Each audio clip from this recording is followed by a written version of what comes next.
తాకట్లో ఉన్న బంగారాన్ని విడిపించి ఆ రోజున మార్కెట్ ధర కట్టి మిగిలిన డబ్బును మీకు అందిస్తుంది కొమ్మూరి గోల్డ్.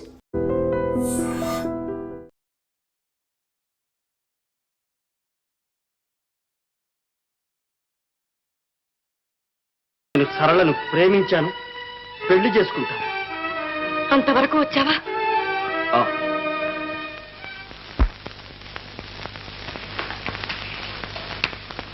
భానోజీ గారు, ఏమిటి అజయ్ బాబు? వివాహానికి వెంటనే ముహూర్తం పెట్టించండి. ఏమలా సందేహిస్తున్నారు? సరళ మీతో చెప్పలేదు? చెప్పింది కానీ ఇంత వ్యవధి లేకుండా ముహూర్తం అంటే వ్యవధి లేకపోతే నిశ్చయితాంబూలాలు పుచ్చుకుందాం. నేను అనుకున్నది ఏదైనా సరే వెంటనే జరిగి తీరాలి. చూడండి, పెద్ద పెద్ద వాళ్ళందరినీ ఆహ్వానిస్తున్నాను. ఏర్పాట్లన్నీ మన అంతస్తుకు తగ్గట్టుగా ఉండాలి. మామగారు జాగ్రత్త. చూస్తారుగా అజయ్ బాబు, అంతా దివ్యంగా జరిపించేస్తాను.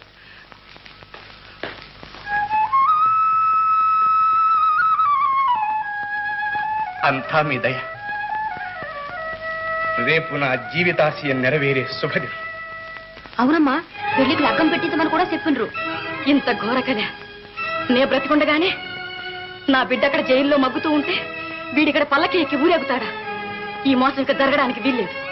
వీడి పాపానికి తగిన శాస్తి నేనే చేస్తాను. పద పద. ఏదో పెద్ద పోలీస్ వ్యాన్ వచ్చింది సార్. రాదు మరి, మినిస్టర్స్ వాళ్ళు వస్తారు కదా, బందోబస్తు ఉండదు. మినిస్టర్స్ కూడా వస్తారా సార్? ఎందుకున్నారయ్యా? అజయ్ బాబు గారు వంశం ఏమనుకున్నావు? గవర్నర్ గారు వచ్చిన ఆశ్చర్యం లేదు.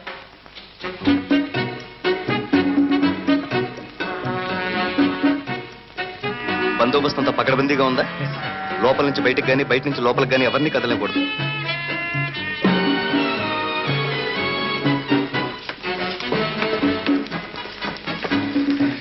అమ్మయ్యా, వచ్చేసారు అజయ్ బాబు. ఇదిగో, నా ఫ్రెండ్ని వెంట పెట్టుకొచ్చేసరికి కొంచెం ఆలస్యమైంది. వీరు మిస్టర్ శేఖర్, అమెరికాలో నా క్లాస్మేట్. వీరు శ్రీ భానోజీ గారు. చెప్పానుగా, నాకు కాబోయే మామగారు. చాలా సంతోషం. దయచేయి. మిస్టర్ అజయ్, ఎండను బడి వచ్చారు, లోపలికి వెళ్ళి టాయిలెట్ ఏరండి. అవును అజయ్ బాబు, అమ్మాయి కూడా మేడ మీద ఉంది. త్వరగా తయారై 5 నిమిషాలు రావాలి. మిస్టర్ శేఖర్, పర్వాలేదు, మీ పని మీరు చూసుకోండి. క్రింద ఏర్పాట్లన్నీ నేను చూస్తానుగా. స్నేహితులంటే అలా ఉండాలి. కూర్చోండి.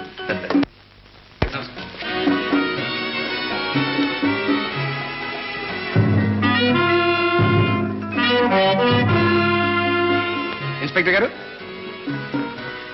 మీ కానిస్టేబుల్స్ ఇక్కడ తమాషా చూడటానికి వచ్చారా, బందోబస్తుకు వచ్చారా? వెళ్ళి బయట జనాన్ని లోపల రాకుండా చూడమనండి. మీకు ఆ సందేహం అవసరం లేదు భానోజీ గారు.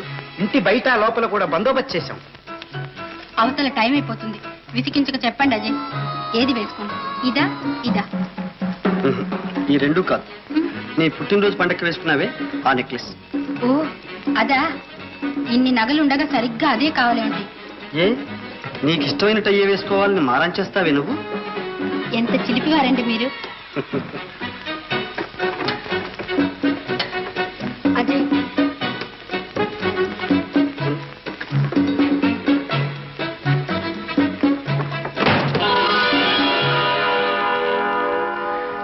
ఆశ్చర్యంగా ఉంది.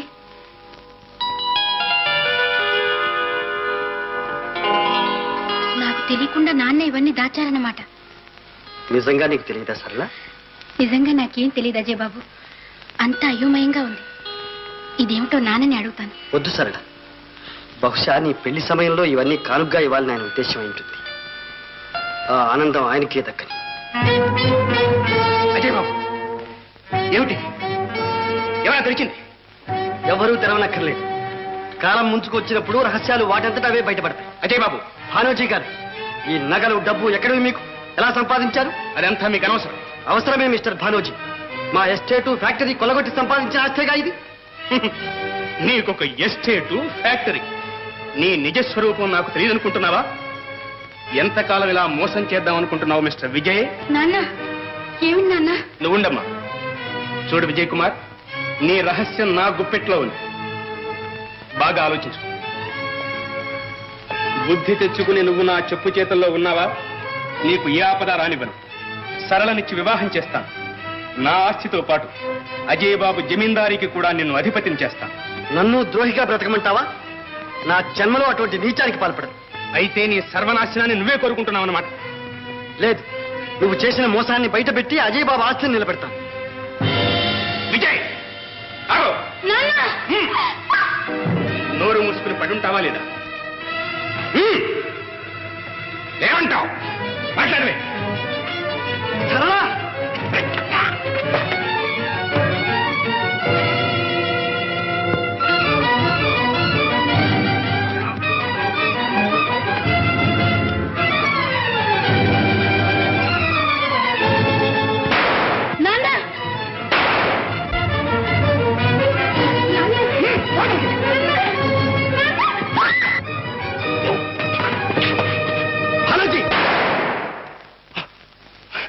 మీరా అజయ్ బాబు?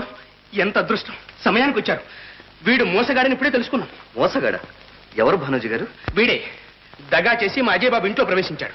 అజయ్గా నటించి ఇన్నాళ్ళు మా కన్ను కప్పాడు. ఏమిటి రుజువు? ఇదిగో చదవండి, మీకే తెలుసు. ఎంత ఘోరం అజయ్ బాబు! ఈ దుర్మార్గుడు మీ ఆస్తి కాజేయాలని చూశాడు, మిమ్మల్ని జైల్లో పెట్టించాడు.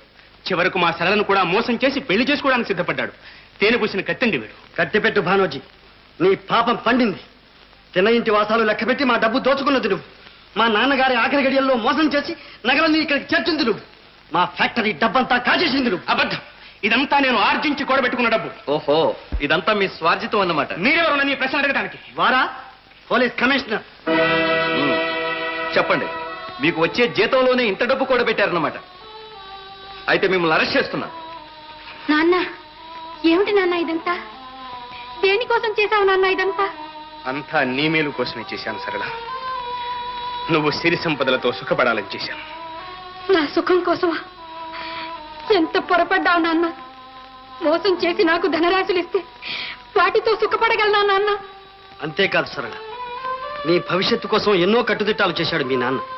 ఇదిగో వీలునామా చూడు. మీ నాన్న బనాయించింది. దీని ప్రకారం అజయ్ బాబు నిన్ను పెళ్లాడితే ఆస్తి అంతా నీది, లేకపోయినా ఆస్తిలో సగభాగం నీకే దక్కుతుంది. నాన్న, ఎంత ఘోరం తలపెట్టావు నాన్న. ఎవరి ఉప్పు తిని ఇన్నాళ్లు బ్రతికామో వాళ్ళనే మోసం చేశావు. నీలాంటి వాడి కడుపున పుట్టడం నా దురదృష్టం.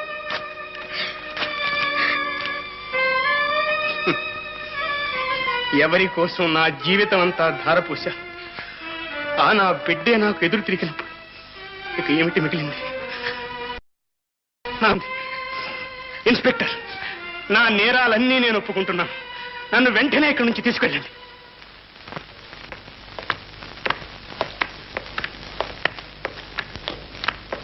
మా నాన్న చేసిన ద్రోహానికి నేను సిగ్గుపడుతున్నాను. నన్ను క్షమించండి. అదేమిటి సరళ, ఊరుకు. క్షమించడానికి ఇందులో నీ తప్పే ఉంది. మీరిద్దరూ లవ్ కుశుల్లాగా బాగా కుదిరారు. నా సర్వీసులో ఇలాంటి విచిత్రమైన సంఘటన ఎన్నడూ చూడలేదు. మిస్టర్ అజయ్, మీ డబ్బు మీరే దొంగతనం చేసి జైల్లో కూర్చున్నారు. మొదటిసారి గనక క్షమిస్తున్నాం. మళ్ళీ మీరు ఇలాంటి నాటకం ఆడారంటే నిజంగా మీ ఇద్దరిని ప్రాసిక్యూట్ చేయాల్సి ఉంటుంది. వస్తాను. విజయ్, నీలాంటి మిత్రుడు దొరకడం నిజంగా నా అదృష్టం. కంగ్రాచులేషన్. అత్తయ్య, నా కర్తవ్యాన్ని పాటించడంలో ఏమైనా పొరపాట్లు చేస్తే క్షమించండి. లేదు విజయ్, నువ్వే పొరపాటు చెయ్యలేదు. నీ ఆంతర్యం తెలియక నేనే నిన్ను అనుమానించాను, అవమానించాను. కాదత్తయ్య, నా రహస్యం కడుపులో పెట్టుకుని కాపాడారు. సొంత బిడ్డలాగా చూసుకున్నారు. నేను వచ్చిన పని పూర్తయింది. ఇక నాకు సెలవిప్పించండి. వెళ్ళిపోతావా నాయన? విచారించకండి అత్తయ్య. అప్పుడప్పుడు వచ్చి మీ దర్శనం చేసుకుని మీ ఆశీర్వాదం పొందుతూనే ఉంటాను. విజయ్, ఎక్కడికి వెళ్తానంటున్నావు? మన గడువు పూర్తయిందిగా అజయ్ బాబు. వెళ్ళొస్తా. మీనా, రామ్మ.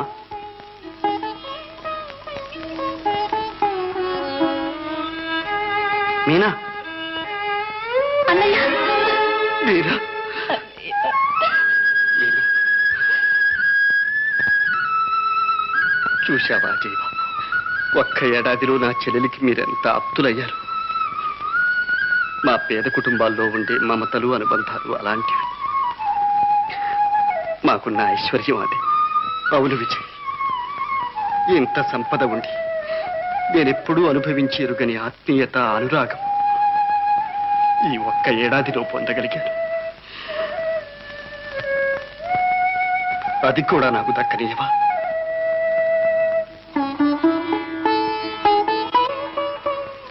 విజయ్, నడి సముద్రంలో నావలా ఉన్న ఇంటి వ్యవహారాలన్నీ ఒక కట్టుకు చేర్చావు. మాలో ఒకడివై మసిలావు. ఇప్పుడు మమ్మల్ని విడిచిపెట్టి వెళ్ళిపోతావా నాయనా? ఎక్కడికి వెళ్తాడత్తయ్య? ఏం విజయ్, నువ్వు చేసిన సహాయం మర్చిపోతా అనుకున్నావా? అంత కృతజ్ఞుడు అనుకున్నావా? నా ఆస్తిని నిలబెట్టింది నువ్వు. ఆ ఆస్తిని అనుభవించే అర్హత నాతో పాటు నీకు ఉంది. ఇందులో సగభాగం నీకు సంతోషంగా ఇస్తున్నాను. అజయ్ బాబు, ఏ తప్ప? ఏమత్తయ్య? అంతకంటేనా అజయ్? విజయ్ మన కుటుంబానికి చేసిన మేలుకు ఎంత ఇచ్చినా ఇంకా రుణపడే ఉంటాం. ఈ రోజు నుంచి నాకు మేనల్లుడు ఒక్కడు కాడు, ఇద్దరు. అత్తయ్య, అవును నాయన, నేను కళ్ళు లేని కబోతునని దయదలిచి భగవంతుడు మీ ఇద్దరినీ నాకు 2 కళ్ళుగా ప్రసాదించాడు. రా వదినా, రా. నువ్వు వచ్చావా అమ్మా? కూర్చో. ఈరోజు ఎంత మంచి రోజు. మిమ్మల్ని అందరినీ చూసి ఆనందించడానికి భగవంతుడు నాకు కన్నులు ప్రసాదించలేదు. మీ వివాహాలకు ముహూర్తం వెంటనే పెట్టిస్తాను.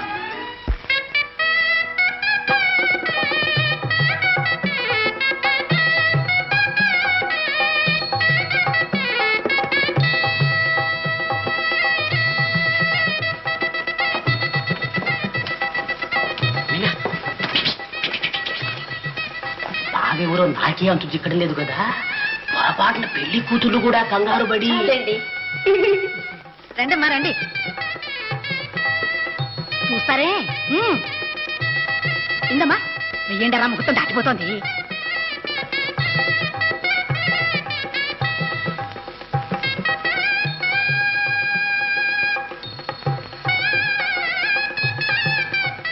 మీనా, మీ అన్నయ్య ఎవరు? ఏమో వదినా, నాకు తెలియడం లేదు. పిచ్చి పిల్లల్లారు ప్రేమించి పెళ్లి చేసుకుంటున్నారే, ఆ మాత్రం పోల్చుకోలేరు. ఉండండి.